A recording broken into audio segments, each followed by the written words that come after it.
Hello, hello, hello, hello, hello. Welcome to the Tell the Truth Podcast 23. Don't forget that 23, that that MJ, baby. Tell the Truth Podcast 23 on YouTube. Make sure you catch us and watch us. I'm your host, Chi-Town Neal, man. To my left, man, it's my boy, man. We about to get stupid. We gonna talk about something that's real personal today. Anyway, to my left, man. It's gonna be a real effed up show. It's gonna be oh God. I'm dreading this show. But anyway, to my left, my boy, my big brother. Man, when they cook for the family, cooking that barbecue, I'll call him Uncle Billy, because that man can grill his butt off. He a grill master. Yeah. Also to my left, when he gambling, making all that money, winning on the game, I call him Billy, woo, woo. But when he in the studio with me, I call him BTB. What's that for? BowTie Bill. Man, BowTie Bill, man. Give me some dap, man. I'm about to cry on this show, man. Yes, I'm going to lean on you heavy this show. Before we get to the shenanigans and all that type of stuff, your boy, Chi-Town Neal, will be crying before the show is over. Let me take care of business first, man. Thanks to my boys in North Dallas, man. Maximize your potential studio. Want to appreciate you boys giving us a chance to do this. Tell the Truth Podcast Absolutely. 23. BowTie Bill, tell the people we need a bed. Man, please hit the subscribe button, hit the like button, hit the comments, send it to your family members and friends, the ones that you like as well as the ones you don't like. Send it to your group threads as well. We appreciate your viewership, your listenership, and we just thank you for everything that you do for us, family. Man, BowTie Bill, that was on the money, man. This is going to be a very touching show for me, so I need some more love. Give me some love again, dog. Okay, man.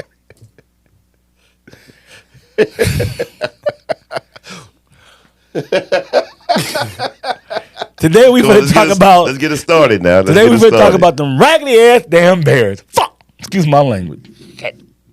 God, okay. BowTie Bill, this is some real raw emotion I'm showing. I'm not acting. I really don't know what the hell we should do. I just feel like we screwed either way. And the reason why we're talking about the Bears specifically is because they hold the number one draft pick for 2024 with a quarterback draft class that is phenomenal. So that is the reason, the backdrop, why we're going to talk about the Bears. Anybody following football should know what's going on, because every day they talking about it on ESPN. Every day they talking about it on Fox. And if you're from Chicago, I got friends and family watch our show from Chicago. They talking about it every day on WMAQ. If you might not know what that is, Billy, no disrespect. Right. It's a local talk sports show in Chicago, 670 AM. And then you got ESPN Chicago. Right. It was a huge joke happening early January. Big bar fight happened on the north side of Chicago. Some guys got into a big fight about this Caleb Williams, Justin Fields. This shit is real in the shot, Bill. This shit is real in the shot. Should you keep Justin? I'm gonna go to the wide cam a lot. This camera, this game, this one. I probably won't be editing them, but I'm gonna just do a wide lens. I just want to. I don't even want to focus on all the camera stuff, man. Sure. I'm in straight fan mode right now. I am not in guru, tell the truth mode. Okay. BowTie Bill, what should we do, dog? Man. We sorry, man. We fucking sorry. You have the number 9 draft pick as well. So therefore, it is best for you guys, for the Bears, to trade out of that first round draft, the first pick of the draft, in stock and keep Justin Fields. But they say he a generational player, though. Talking about Caleb, they say he a generational player. Caleb Williams. I'm just saying what the Bears should do. Okay, because you have Justin Fields. You guys got a new offense coordinator. You got a new defense coordinator. Because here's a mistake. What if here's a possibility. Caleb Williams get there and don't do well. Then now Poe's gonna fire the head coach, offense coordinator, defense coordinator, and you gotta start over. That doesn't make sense, brother. The best thing to do is trade out of that, and get some draft picks, right? Get a lot of draft options. Yeah. Because you're still picking number 9. And then build some talent, because y'all cannibalized your offense over the last 2 years. So this is what I think, Billy. Everything you just said, I agree with you. Know me, if I ain't Hold on one second. Hold on a second. Hold on a second. Definitely, this is your show. Hold on one second. I got and very let me little say to this. say. Because if you can get some draft capital by moving out of that first round, but if you do get Caleb Williams and trade Justin Fields, you're gonna get a 2 and a 4. But if you come out of the first draft after the first pick of the draft, you can get 3 1s and a 3. No, I agree, but I'm just playing devil's advocate. I'm just saying what they saying on TV. The experts on ESPN and experts. They're saying that, Caleb's not going to be a good player. He's not going to be a great player. He's going to be a generational player. We're talking about the last generational tag was Luck, and Luck did ball out. Before that, it was Peyton Manning. He did ball out. So whenever they use generational, it's kind of like their way of saying, hey, we're not saying he's great. Now, I want to say, I can't remember. Your memory's better than mine. Did they slap Sunshine with that title, generational player? Sunshine is Trevor Lawrence. That's why I call it Sunshine. Yeah, everybody know him by Sunshine. Yeah, did they slap him with that generational player tag? Not tag, but like, were they saying that? No. They was? Okay, I thought they might have heard. Okay, so they was not saying generational. They said that he was great. Okay. Yeah. So just in case you don't get what they're saying, all right, so you got to say this guy's the first round pick. And then I know what they said about Sunshine now. You're right. They did not say generational player. They said that he's truly a can't miss. That's what they said. You're right. But so when they say generational player, it's kind of like no matter who the hell you got on your team, pick this motherfucker. Excuse my language. And that's what they mean by that. And we're going to do another podcast, me and BowTie Bill, on is Caleb Williams really a generational player? That's a whole... We can spend 30 minutes on that. We're going to do that in about 2 weeks. We're getting close to the draft. We just gathering data, kind of like how Mahomes did in the Super Bowl against the 49ers, and he came back and beat him in the fourth quarter. We just gathered... Right, overtime. We just gathering data. And I'm gonna make sure I get it all edited and everything. I'm gonna play you guys some videos and stuff when we do that podcast. I'm gonna put a lot of work into that one. Is Caleb Williams a generational player? And you're gonna hear some from the experts, since we're some new guys on our podcast, these so-called experts and how they feel about it. But that's the big thing: is he really a generational player? Me personally, I'm gonna let the cat out the bag early. I don't trust Caleb Williams. I don't trust his ass at all. I don't trust him. I'm not saying he's gonna be a bust. I'm not saying he's gonna generate. But I ain't got a chance to break all that down. I do not trust his ass. I do not trust him. I don't want him nowhere near Chicago. I don't want his ass nowhere near Chicago. He did. Now Justin Fields said that he liked LeBron over Michael Jordan. I mean, you can just you just trying to start some shit right now in Chicago, man. At least Caleb Williams said he loved Walter Payton. Man, none of that stuff. He loves Michael Jordan. He know he better say and love he Walter. loved Deep Dish Pizza. I mean, he's smart. He's smart. He's saying all the right shit. I don't trust that, man. I don't trust know that. what you're referring to, and the listeners and the viewers may not know what you're referring to. You talking about the time they lost that game and he went to the stands with his mama. Yes. Crying. Yes. Shaking like a baby. I got so much I can say right there. I thought the man was busting for a minute, man. I mean, I ain't gonna lie. That's me when I'm busting. Girl, don't do that, girl. Girl, don't do that. Girl. I was like, oh, that's his mama. He ain't busting. He crying. Yeah, we're gonna show that video one day too, man. This gonna be a quick 20-minute video. We got so much time to talk about Caleb coming up to the draft. We're gonna show videos and stuff y'all might not have seen before. But what Billy's talking about, yeah, after the was that the UCLA? No, that wasn't the UCLA game. That was the week before the UCLA game. Yes. That was a Washington game. Mm-hmm. He went, you can go look it up, Caleb Williams crying. He ran, jumped in his mama's lap, and literally cried for like 30, 45 seconds in his mama's lap. And it wasn't like this. It was talking about, you know how a baby be shaking like this? The dude is literally shaking. Y'all gonna make me go on YouTube, man. You said you thought he was. I thought he was busting, man. They don't do that in Arkansas, man.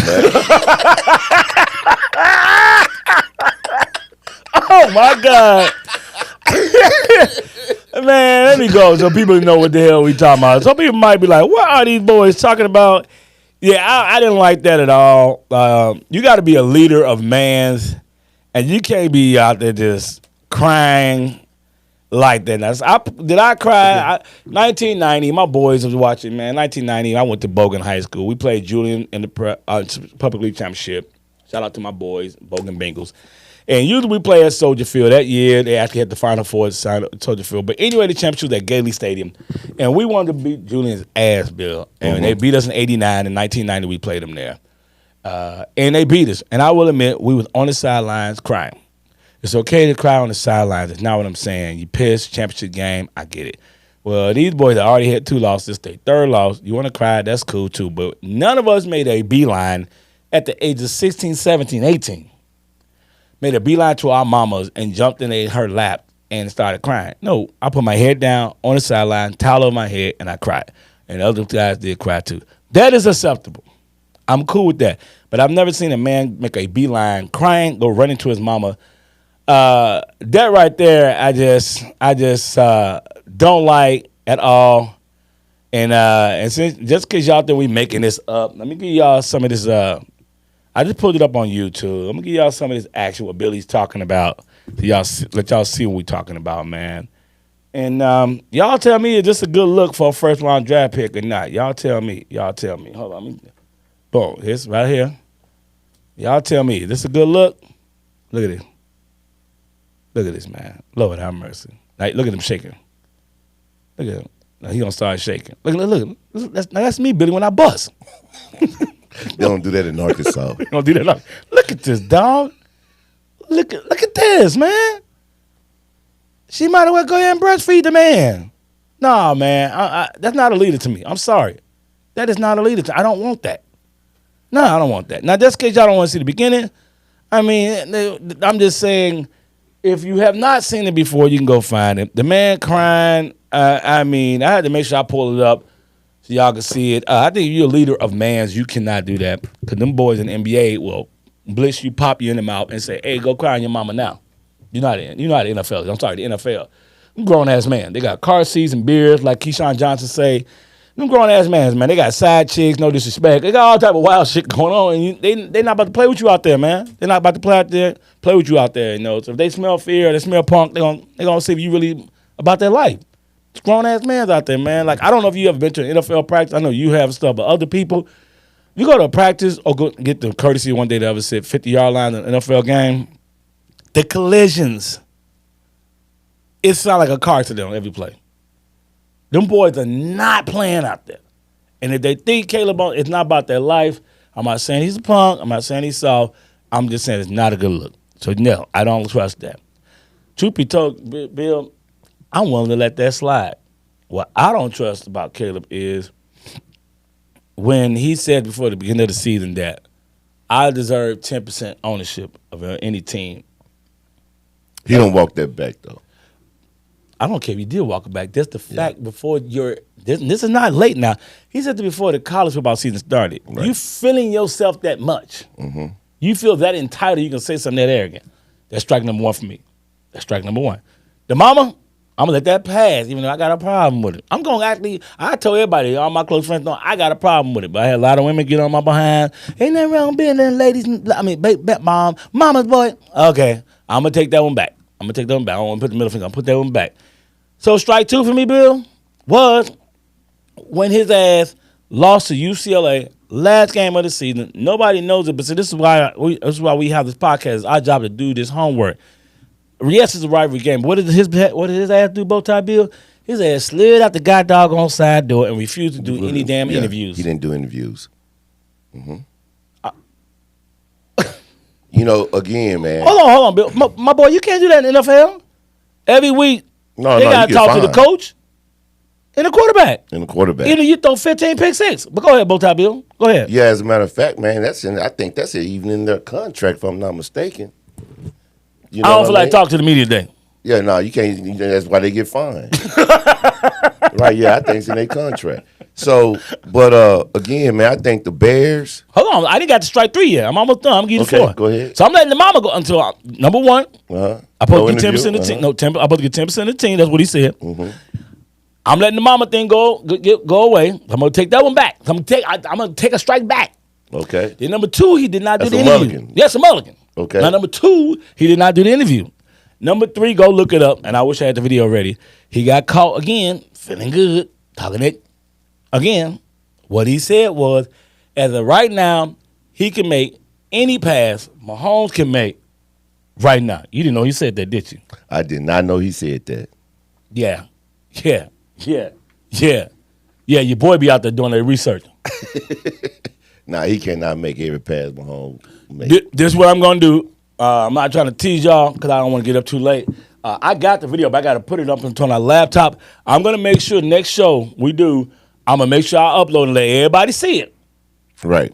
And he's sitting there, that guy talking. Woo. Now, it'd be different if he didn't know, but he knew the guy was recording too, Bill. Okay. Camera's like literally this close to his face, like, bah! He talking, yeah, man. He looking back into the camera, saying a couple of things. And he said that he can make any throw that Mahomes can make. Right now. Not one day. Right now. He don't even understand. He hadn't even played an NFL game yet. Somebody gonna humble his ass, man. Yeah. Somebody gonna humble that ass, boy. Hey, he's speeding in the school zone.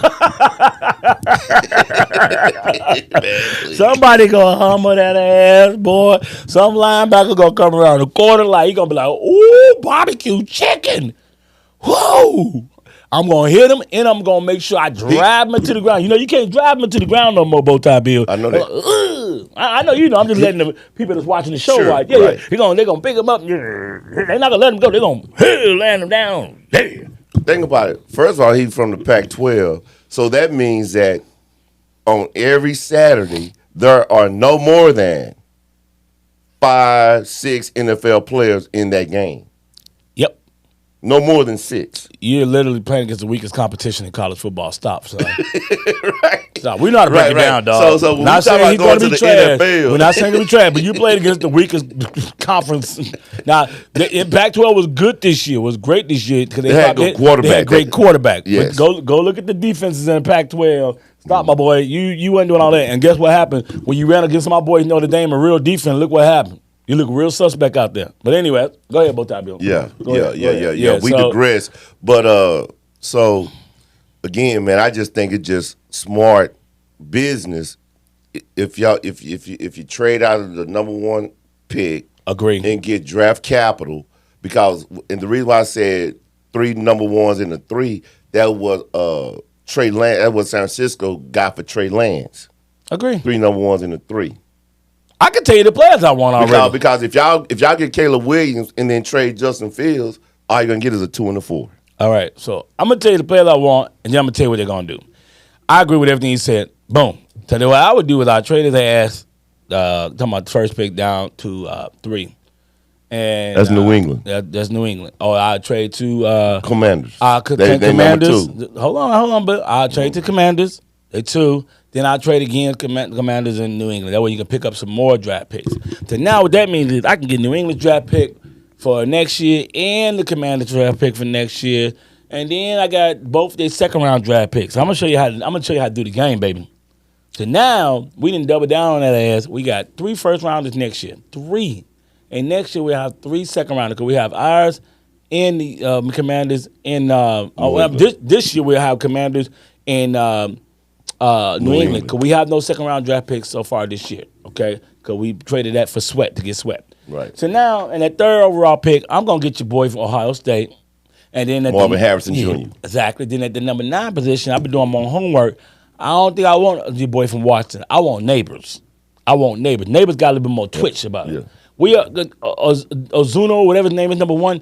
He kind of reminded me of DJ Moore. We already got somebody like that. You know, a stiff arm guy, kind of strong, kind of got the running back body. He get a lot of yards after. I need somebody with some twitch to help Jordan, help Justin out and get open quick. So I'm feeling Neighbors. Out of LSU. Right. I want Neighbors, and you get Harrison at 3, and now you tell Justin, all right, my boy. And you got DJ Moore. You got DJ Moore. You got Neighbors, Harris, and people sleep on commit. Commit, go look at commit now. Oh yeah, Commit tight in the end. last 2 years is the number 4 tight end in the NFL. The Yes. number 4 tight end in touchdowns and catches. Go look it up. Yes. Go look it up. That's why the Bears, before last season, tied him up and gave him money for like 4 years. Because the year before that, he had 7 touchdowns. I don't know what he had this year. But Commit is quiet as kept. It's been balling the last 2 years. So now you got Commit, you got a tight end, you got Harrison, you got Neighbors, and then you have DJ Moore. Yeah, I think Justin. And you're working with $78 million on the salary cap. Question. Oh, after being I think paid. Justin can do something with that. After being paid. Now you can get a left tackle out of free agency. Right. And a center. Question. After being paid. What y'all gonna do with Eddie? Hold on. We already cut him. Oh, when? Oh, come on, man. I still talk. We cut him like about a week or 2 ago. We cut him. Okay. That would clear up more money. Yeah, we cut him already. Yeah. You know. But now we finna get out of fantasy land and we're gonna wrap it up in the next couple of minutes, man. Right. Ain't none of that shit gonna happen. No. They about to trade. That's Justin. a smart thing to do. Well, we just discussed. I just told you. Ain't none of that shit gonna happen. That's why I told you at the beginning of the show I was sad. They gonna trade Justin ass. They get a 2 and a 4. We're gonna get a 2 and a 4. And I'm gonna tell you why. In the famous words of Jay-Z, man, it's politics as usual. If they get rid of Justin, if they keep Justin, they gotta pay him. So you know what I'm gonna do? I'm just talking about Pose. I'm gonna go get Caleb, and if I get Caleb, that guarantees him, and possibly the coach, but definitely him, 2 more years as the GM. Now, one thing I can say about this, Okay. everybody keeps saying the same old Bears. I almost gotta trust whatever